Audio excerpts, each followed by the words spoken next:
Hello friends, जय हिंद, वंदे मातरम। Welcome back to our YouTube channel. Friends, खबर आपने सुन ली होगी, लेकिन मैं इसका एनालिसिस आपको बताऊंगा। और मैं जब भी खबर लेकर के आते हैं ना, हम उस तरीके की खबर नहीं देते। मैं मल्टी डायमेंशनल अप्रोच से लेकर के चलता हूं। और वो सारी जो है, एक ये स्लाइड आपको दिखेंगी, लेकिन इसके पीछे बहुत सारी मैं आपको जो है अलग अलग तरीके की जो डेटा है, अलग अलग तरीका के जो अप्रोच है, वो मैं आपको यहाँ पर बताता हूँ। और आप उसको सीखेंगे तो आप सही से विश्लेषण करना, ये जो जियो पॉलिटिक्स है ना, उसको समझना आप सीख जाओगे, ये कार्य कैसा करती है। तो खबर जैसा कि आपने पढ़ ली होगी कि जो डोनाल्ड ट्रंप है, उन्होंने 500% टैरिफ जो है उसको लगाने की जो चेतावनी भारत को दी है। अब हम इस पर बात करेंगे कि पहले तो ये चेतावनी दी क्यों है। क्या वास्तव में डोनाल्ड ट्रंप के पास वो पावर है कि क्या वो एक अपने आप ही, क्योंकि वो तो उनके पास में तो इतनी पावर है नहीं कि नहीं जी वो डेमोक्रेट्स से बिना अनुमति लिए सारा कुछ कार्य कर देंगे, क्योंकि वहां का जो विपक्षी दल है वो भी है। क्या वास्तव में ये कर पाएंगे? क्या जो अमेरिका का जो सुप्रीम कोर्ट है, क्या वो ऐसा करने देगा? और चौथा जो क्या डब्ल्यूटीओ भी इसमें कोई पंगा कर सकता है? और पांचवा बात ये है कि ऐसा वो कर क्यों रहे हैं। नेक्स्ट तो यही है कि डोनाल्ड ट्रंप क्या वास्तव में ये कर क्यों रहे हैं। कुछ लोगों ने आपको बताया होगा कि भाई रूस से तेल खरीद रहे हैं, इसीलिए शायद ये ऐसा कर रहे हैं। क्या यही है मामला? नहीं। इसके लिए मैंने अलग से कई सारी वीडियो बनाई हुई है, और अमेरिका के ऊपर और जियो पॉलिटिक्स पर मैं इतनी सारी वीडियो लेकर के आता हूं, लेकिन चैनल कई सारे हैं तो उन पर अलग अलग वीडियो डाल देता हूं। अगर आप सारी वीडियो देखना चाहते हैं तो मेरे टेलीग्राम से जुड़ जाइए, सारी वीडियोस के लिंक आपको वहां मिलते रहेंगे, आप सारी वीडियो देख सकते हैं। लेकिन आज हम जो है इसी के ऊपर मल्टी डायमेंशनल तरीका से सोचेंगे, और मैं आपको बताऊंगा ना कि सिर्फ यही कारण है, क्योंकि वीडियो मैं ऑलरेडी बनाया है मैंने कि बहुत सारे मैंने उसमें कारण बताए हैं कि ये कारण नहीं है हमारा एग्रीकल्चर जो फ्री ट्रेड एग्रीमेंट है वो नहीं हुआ, क्योंकि उसका भी एक कारण है, क्योंकि उसमें अमेरिका जो है अपने पूरे के पूरे जो जीएम क्रॉप्स हैं उनको जो भारत में डंप करना चाहता है, इसीलिए भी। दूसरा, क्या वास्तव में रसिया से जो तेल खरीद रहे हैं क्या इसलिए लगाने की बात है? नहीं, ये एकमात्र कारण नहीं है। कारण इससे कहीं बहुत ज्यादा बड़ा है, और इसको आपको शायद इस तरीके से किसी ने बताया भी नहीं है कि कारण कितना बड़ा। कारण इतना बड़ा है कि आप जानते होंगे कि 1 दिसंबर 2026 से 1 जनवरी 2026 से भारत के पास जो है अध्यक्षता आ गई है ब्रिक्स की। आप समझ गए मेरी बात? अब ब्रिक्स के अध्यक्षता आने से क्या हो गया है? ब्रिक्स की अध्यक्षता आने से भारत, क्योंकि भारत उसके अंदर एक डोमिनेंस पोजीशन में है। मैंने आपको एक वीडियो में बताया है, डोमिनेंस पोजीशन में इस शेयर के अकॉर्डिंग नहीं कह रहा मैं, डोमिनेंस पोजीशन में मैं बात कह रहा हूं कि किस प्रकार से जो रसिया है वो यूक्रेन के साथ इंडल्ज है, और जो चाइना है वो पूरी तरीका से उसकी जो क्रेडिबिलिटी नहीं है पूरी दुनिया में, और वो साथ में ही अपने जो पड़ोसी है, चाहे तो जापान हो, ताइवान हो, वियतनाम हो, या तो फिर वो दक्षिण कोरिया हो, इनके साथ में जो है उलझा हुआ है। इसे लेकर के आप देखोगे कि उन दोनों की जो छवि है एक नैतिक रूप से और क्रेडिबिलिटी के अनुसार उतनी अच्छी है नहीं। लेकिन जो एक इसके अंदर जो पेज है वो क्या है? वो ये है कि जो ब्रिक्स है वो लगातार डॉलर को कमजोर करना, या मैं यूं कहूं कि डी डॉलराइजेशन की जो प्रोसेस है उसको तेज करने का अगर पूरी दुनिया में एकमात्र संगठन कार्य कर रहा है तो वो ब्रिक्स है। अब आप कहोगे कि ये कैसे? क्या ब्रिक्स में क्षमता है? मैंने इसके ऊपर एक अलग से वीडियो बनाई थी कि जो ब्रिक्स है वो पूरी दुनिया का लगभग 40% तो ट्रेड और 42% जो ऑयल है, पावर जो होती है ना, एनर्जी, उसको कंट्रोल करता है। और हो सकता है कि लगभग 40-45% जो जनसंख्या है दुनिया की, उसको भी वो कंट्रोल करता हो। तो जो तीसरा डाटा है वो भी गूगल करके देख लेना आप, ठीक। लेकिन दो उनका मैंने आपको बता दिया, दो मुझे याद है। अब देखिए, अब डोनाल्ड ट्रंप जो है वो क्यों ऐसा कर रहे हैं। अब ये तो मैंने आपको बता दिया, क्योंकि ब्रिक्स की जो अध्यक्षता है वो भारत के पास है, और ब्रिक्स जो है वो डी डॉलराइजेशन की जो प्रोसेस है उसे तेज कर रहा है। और अमेरिका के ऊपर एक वीडियो में अगर से लेकर के आना हूं कि किस प्रकार से जो अमेरिका की जो ट्रेजरी है वो खाली होती जा रही है। क्यों? क्योंकि अमेरिका का जो ट्रेजरी बिल्स है वो अब लगातार जो दुनिया है वो बेच रही है, और जो फिजिकल वेल्थ है, यानी कि जो फिजिकल वेल्थ है जिसमें सोना, चांदी, तांबा, यानी कि इस तरीका की जो कमोडिटीज है उनमें लोग इन्वेस्ट कर रहे हैं, निवेश उसमें कर रहे हैं। और पूरी न्यूयॉर्क से पैसा निकल करके किस प्रकार से सिंगापुर और पूरी दुनिया में जो है जा रहा है, ये जो फ्लाइंग मनी है, ये जो फ्लाइंग मनी है उससे डोनाल्ड ट्रंप चिंतित है। और डोनाल्ड ट्रंप चाहता है कि भाई डॉलर को जो है वो ताज जो बना रहे। और भारत के पास जो अध्यक्षता है, ये जैसे मैंने आपको एक वीडियो बनाई थी वहां मैंने बताया था कि रूबल के अंदर जो ट्रेड है जब वो होगा तो लगभग $100 बिलियन, यानी कि रूस और भारत के बीच में $100 बिलियन की जो व्यापार है वो होने वाला है। अब इसे लेकर के भी ठीक, लेकिन ये मुद्दा नहीं है, मुद्दा है वो ब्रिक्स वाला। यानी कि भारत कहीं वो प्रोसेस तेज ना कर दे जिससे जो है भारत की जो जी सैक जैसे हम बोलते हैं ना, जैसे हमारे यहाँ जी सैक होती है गवर्नमेंट सिक्योरिटी, उसी तरीका से जो अमेरिका है उसकी क्या होती है, ट्रेजरीज होती है। और उस ट्रेजरी से जो डॉलर है उसको लगा, उस पर पूरी दुनिया अपना क्या है पैसा लगाती है। आप जानते होंगे इसको तो, कि जो अमेरिका की ट्रेजरी है उसमें पूरा का पूरा पैसा पूरी दुनिया लगाती है, सारी सरकार लगाती है। अब उसके अंदर चाइना भी लगाता है, भारत का भी बहुत सारा फंड है पूरी दुनिया से। लेकिन अब धीरे धीरे करके वो उसको सबको डॉलर को जो है बेच रहे हैं, जिसका भी मेच्योरिटी होती जा रही है वो अपना वहां पे उसको रिन्यू नहीं कर रहा, उसको बेच करके बाहर निकल रहा है, और उस पैसे को फिजिकल असेट्स में जो है वो इन्वेस्ट कर रहा है।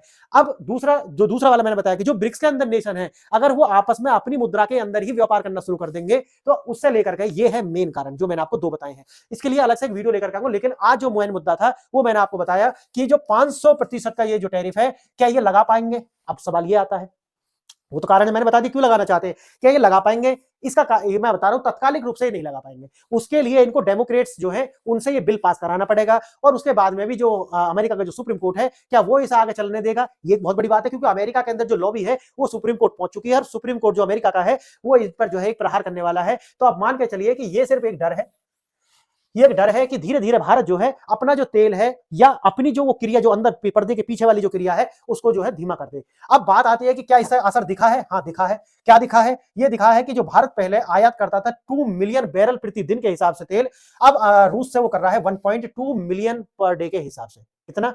मात्र देखने 2 से आ गया 1.2 पर। और सबसे बड़ा जो है जो हमारे यहाँ जो सबसे बड़ा आयातक था वो था रिलायंस।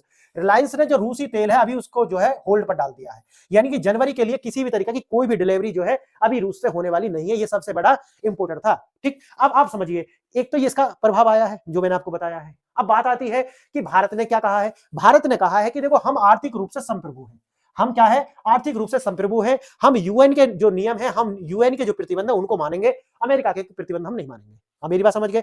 ये भारत, देखो ये तो बात आती है साख बचाने की जो भारत कह रहा है, लेकिन असली जो कारण है वो मैंने आपको बताया कि ब्रिक्स की जो अध्यक्षता ली है, कहीं भारत जो है डॉलर को जो बदल ना दे। ऐसा ना हो कि जितने भी देश है वो आपस में अपनी करेंसी में ही जो है व्यापार करें, और जो बीच का जो गैप है, मानो भाई सब में बराबर बराबर तो होगा नहीं, तो बीच का गैप कितना है? मानो भारत से हुआ 26 बिलियन का निर्यात, और जो दूसरा ए देश मानो भारत है, दूसरा बी देश है, तो इसके लिए इतना हुआ, और उसने कर दिया हमें कितना? 52 का। तो ये जो बीच में 26 का जो अंतर है, इसी का पेमेंट हो डॉलर के अंदर। नहीं समझे मेरी बात में क्या कह रहा हूं? तो मात्र 26 का हो, ना कि इधर से हम करें 26 का और उधर से वो 52 का। तो अगर 52 और 26 आप ऐसे अब देखोगे तो कितना हो जाएगा? 8 और 78, यानी कि वैसा होता 78, लेकिन अब कितना हुआ? 26। अब यहीं पे एक प्रणाली आती है जिसे बोलते हैं स्विफ्ट। ठीक है, इसके बारे में कई बार बता चुका हूं। एक होती है स्विफ्ट। अब जब डॉलर में व्यापार होता है तो ये जो प्रणाली मैसेजिंग सिस्टम है, ये मैसेजिंग इकोसिस्टम है, और है ये अमेरिका का ही, तो इससे भी अमेरिका छापता है पैसे, डॉलर इससे भी बनाता है। अब अगर ये क्या हो जाएगी यूपीआई से, या फिर बीच का जो एक फ्लोटिंग रेट है, जैसे कि हमने रूपा रूबल में क्या करा कि एक फ्लोटिंग रेट रख लिया कि हर महीना हम तय कर लेंगे कि भाई हमें कितना रखना है। अब आगे समझ में? तो ये जो स्विफ्ट है इस प्रणाली को भी हमने क्या कर दिया? बाईपास कर दिया। मेरी बात समझ गए? और ऊपर से ये सब कर ही रखा है। अब अमेरिका को दर्द ये है। अब आई बात समझ में आपको? तो ये जो बता रहे हैं रूस का, ठीक है, एक उसका प्रत्यक्ष है कि भाई रूस का जो तेल है वो, लेकिन वो तो यूरोप भी खरीद रहा है। अगर वही मैटर होता तो मैटर वो नहीं है। मैटर जो मैंने आपको बताया है, मैटर है ये वाला। अब आइए, कैसे एक अमेरिकी बिल भारत के रूस के साथ तेल व्यापार और वैश्विक संबंधों के जो परिभाषित कर सकता है। और बिल क्या है? बिल वो है ये वाला, यानी कि ये वाला हाउस ऑफ रिप्रेजेंटेटिव जो है और सीनेट, यानी कि अगर ये जो बिल आता है जिसमें रूस के साथ जो व्यापार करेंगे देश, उन पर भी सैंक्शंस की जो बात है वो करी जाएंगी। अब ये जो बिल है Russian sanctions bill, Russian sanctions bill जो है, अगर ये आता है, लेकिन बात वही है कि अगर आप सीनेट में जाओगे तो डेमोक्रेट्स का भी तो लेना पड़ेगा। अब लेकिन डोनाल्ड ट्रंप तो कह रहे हैं कि भैया हमें सीनेट में जाने के बाद जो डेमोक्रेट्स हैं वो हमें क्या कर देंगे? सपोर्ट कर देंगे। लेकिन करेंगे या नहीं करेंगे? अगर कर देते हैं तो बात फिर ही नहीं रुकती, फिर वो बात जाएगी कहां? वो बात जाएगी सुप्रीम कोर्ट में। अब सुप्रीम कोर्ट जो है, मैंने जैसा आपको बताया, वहां लॉबी बहुत धांसू होती है, तो लॉबियों की बात मानेगा, और लॉबी जो है वो इस कानून को कभी भी पास होने नहीं देंगे, और अगर हो भी जाता है तो इसको एग्जीक्यूट नहीं होने देंगे। क्लियर है? क्योंकि पूरी की पूरी जो कानून बनता भी है ना, तो उसको लागू करने की पूरी जिम्मेवारी होती है राष्ट्रपति की। अब राष्ट्रपति पर इतना दबाव बना देंगे, तो सिर्फ जो अमेरिका के राष्ट्रपति डोनाल्ड ट्रंप है वो सिर्फ ये कोशिश कर रहे हैं कि किसी तरीका से जो भारत की जो अध्यक्षता है उसमें भारत ये ना कर दे कि हमारा जो डॉलर है तो कमजोर हो ही रहा है, लेकिन कभी और भी जो धड़ाम से नीचे जाकर के गिर जाए, और बीच में से जो है कोई बाईपास रास्ता निकाल लें। इससे जो है ये है मकसद इसके डरने का। अब देखिए, रसिया वार्स इकोनॉमी, बात ये भी है कि भैया क्या वास्तव में यही है कि रसिया जो है यूक्रेन से? नहीं भाई, कोई मतलब नहीं है। रसिया एक टारगेट नहीं है, याद रखना। हाँ, एक कारण हो सकता है कि भी ठीक है ये भी उसके साथ निपट जाए तो बढ़िया है, लेकिन एकमात्र कारण ये है, ये आपको ये वन डायमेंशनल हो जाएगा। किसी ने आपको ऐसा बता दिया कि नहीं नहीं ऐसा है, तो ऐसा मत सोचना। कारण ये है 2 3 4, और अलग अलग जब आप मेरे सारे लेक्चर जोड़ कर देखोगे तो पूरी क्लियर समझ में आ जाएगी कि ऐसा कर क्यों रहा है। ठीक है, एक वीडियो बता पाना भी संभव नहीं होता। एक तो ये प्राथमिक उद्देश्य इसमें जो बताया गया है ये नहीं है, मैंने आपको बताया ये प्राथमिक जो बता रहा है वो प्राथमिक नहीं। प्राथमिक क्या है? जो मैंने आपको बताया है। अब दूसरा क्या है? तीसरे देशों को रोकना। हाँ, वो तो जो मैंने बताया है कि भाई दूसरे देश आपस में जो व्यापार ना करें, डॉलर को जो है बाईपास ना करें, डॉलर को बाईपास ना करें, ये है मेन मकसद जो है इसका। सेकेंडरी सेक्शन रणनीति का बड़ा बदलाव वही है जैसे मैंने बताया कि पहले तो ये था कि रसिया पर डायरेक्ट प्रतिबंध लगाते थे, अब इन्होंने क्या करा है कि रसिया पे नहीं बल्कि जो रसिया से व्यापार करेंगे उन देशों पर लगाएंगे। इसका कोई मानने वाला है नहीं। वैसे मैंने आपको एक वीडियो बताया है कि अमेरिका के साथ में हम $46 बिलियन के किसमें थे? सरप्लस में थे। कितना? $46 बिलियन। ठीक है, लगभग 86 अरब जो है डॉलर के हम सरप्लस में थे। लेकिन बात आती है क्या, जो जिस तरीका से ये लगा रहे हैं तो हमारे निर्यात तो बहुत ज्यादा महंगे हो जाएंगे, कॉम्पिटेबल ही नहीं बचेगा वहां पे जाकर के, तो हमारे जो प्रोडक्ट फाइट में नहीं है। लेकिन मैं आपको बताता हूं कि ज्यादातर जो हम अमेरिका से जो खरीदते हैं या हमारा जो व्यापार है वो अधिकांश किसका है, या तो क्या है फार्मा, या फिर क्या है एज कटिंग टेक्नोलॉजी का। ठीक है, तो हमारा जो व्यापार है वो ऐसा नहीं है कि इससे जो है इसके तरीका के जो प्रतिबंध लगाएंगे डोनाल्ड ट्रंप तो उससे ज्यादा प्रभावित होगा। मैं फिर बता रहा हूं, जो 50% वाला है उससे कोई ज्यादा प्रभाव पड़ा नहीं है। आपको मैं एक डेटा दिखाऊंगा जिससे व्यापार बढ़ा ही है, कम नहीं हुआ है।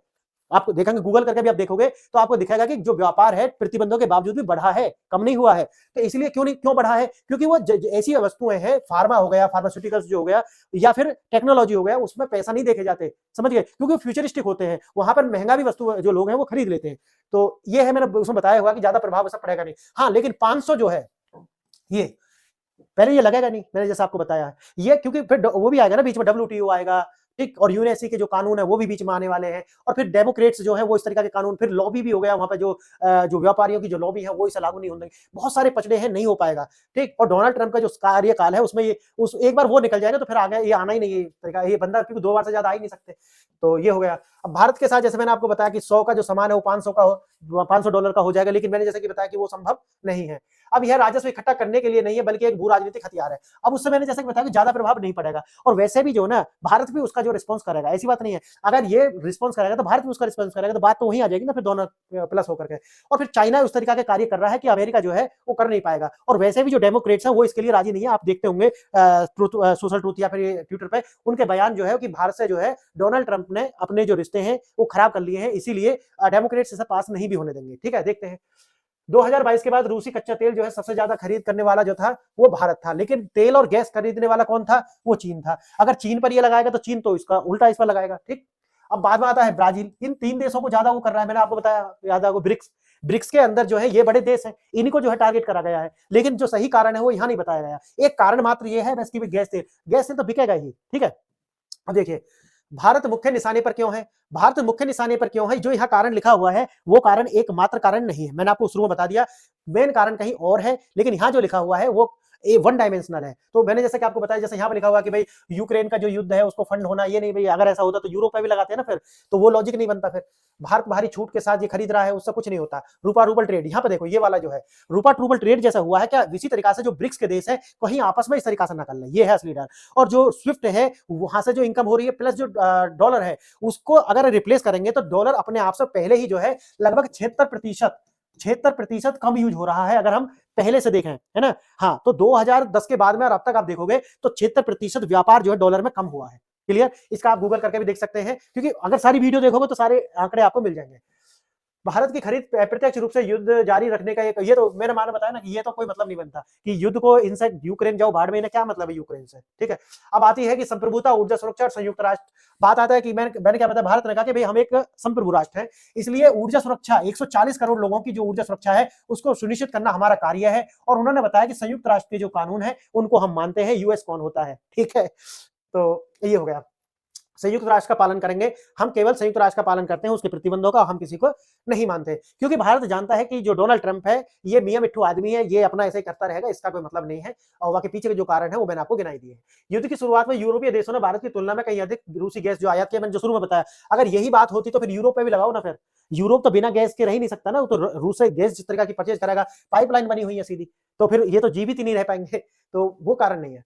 राष्ट्रपति के लिए एक विवेकाधीन शक्ति, जो मैंने आपको बताया है कि बिल अधिकृत करता है, अनिवार्य नहीं करता, बिल जो है वो ऑथराइज करता है, डजंट टू मैंडेट, यानी कि मैंडेट नहीं करता, वो इसके विवेक पे जो है निर्भर करेगा। अगर बिल बन भी जाता है तो वो स्वचालित रूप से लागू नहीं होगा, राष्ट्रपति चाहेगा तब उसे लागू करेगा। और मैंने जैसा आपको बताया कि जो व्यापारी लॉबी है वो इतनी मजबूत है कि वो कभी होने नहीं देगी, पहले तो बिल पास नहीं होगा डेमोक्रेट्स की वजह से, अगर हो गया तो फिर जो यूनियंस है वो पहुंच जाएंगे सुप्रीम कोर्ट, सुप्रीम कोर्ट इसे लागू नहीं होने देगा, और अगर हो भी गया तो जो ट्रेड लॉबीज है वो ला करके इन पर दबाव बना देंगे डोनाल्ड ट्रंप पर, तो डोनाल्ड ट्रंप की विवेकाधीन शक्ति के ऊपर है, ये मैंडेटरी तो है नहीं, तो फिर ये वैसे भी, तो ये जो 500% का लॉजिक ही नहीं बनता। ठीक है, संप्रभुता, व्यापार और अंतरराष्ट्रीय व्यवस्था, जैसे मैंने आपको बताया कि अगर आप ऐसे करोगे तो अंतरराष्ट्रीय व्यवस्था के लिए चुनौती जो है क्रिएट हो जाएगी, क्योंकि अपने आप में अगर आप देखो WTO या यूएनएससी जैसी जो संस्था है वो अपना जो रिलीवेंस है वैसे भी खो चुकी है। अगर डोनाल्ड ट्रंप जैसे जो लोग हैं अगर यही कार्य करते हैं तो फिर ये अंतरराष्ट्रीय जो जितनी संस्था है उनका कोई मतलब बन नहीं रहता, कि भाई WTO जो है भारत के लिए तो शेर हो जाता है, और जैसे डोनाल्ड ट्रंप की बात आती है तो ये जो चूहिया बन जाती है इसकी। ठीक है, आप देखिए इसके ऊपर एक अलग से वीडियो लेकर आऊंगा।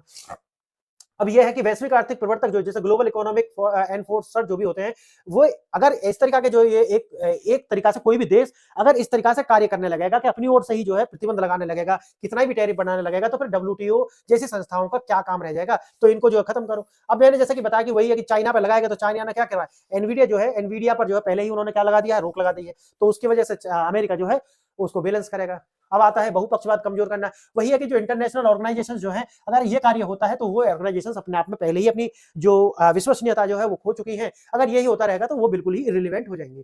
खतरा कानून बनाने से पहले ही आयात में गिरावट है। जैसे मैंने आपको बताया शुरू में कि हम पहले 2 मिलियन बैरल प्रति दिन के हिसाब से रूस से तेल आयात कर रहे थे, लेकिन जैसे ही ये लगे तो धीरे धीरे कम होता होता हुआ जा रहा है। लेकिन भारत वही जो मैंने आपको बताया, लेकिन क्या वास्तव में इसकी वजह से हट जाएगा? कारण तो यह है ही नहीं। ये तो एक कारण है, एकमात्र कारण नहीं है, शुरू में मैंने बताया।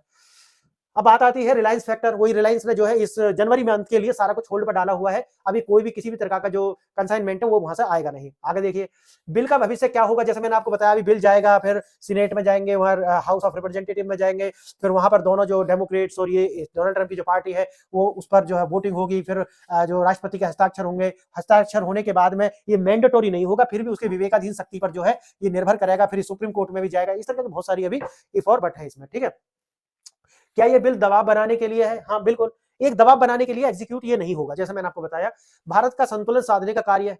ठीक है, और भारत जो है, जैसा कि मैंने आपको बताया, ये सारे कार्य भारत इसलिए कर रहा है कि जो तेल है वो धीरे धीरे कम क्यों कर रहा है, आप समझ गए होंगे। क्योंकि भारत जो है वो भी डायरेक्ट पंगा लेना चाह नहीं रहा है अमेरिका से। बस वो कह रहा है कि अगर तुम दुनिया को दिखाओगे कि ये कारण है तो मैं ये कारण कम कर देता हूं, लेकिन कारण ये है ही नहीं। लेकिन मैंने बताया ना, ये बेचैनी लगातार रहेगी। भारत या तो डॉलर जो है उसमें व्यापार करे, स्विफ्ट जो सिस्टम है उसके द्वारा ही जो अपने पेमेंट है, मैंने पेमेंट वो पेमेंट गेटवे नहीं है, वो मैसेजिंग इकोसिस्टम है। और वो मैसेजिंग करता है कि आपने इतने का आयात किया, उसने इतने का करा, और दोनों में टोटल इतना हुआ। मैसेजिंग करता है कि भाई इतने इतने पैसा जो है आपस में आप एक्सचेंज कर लीजिए।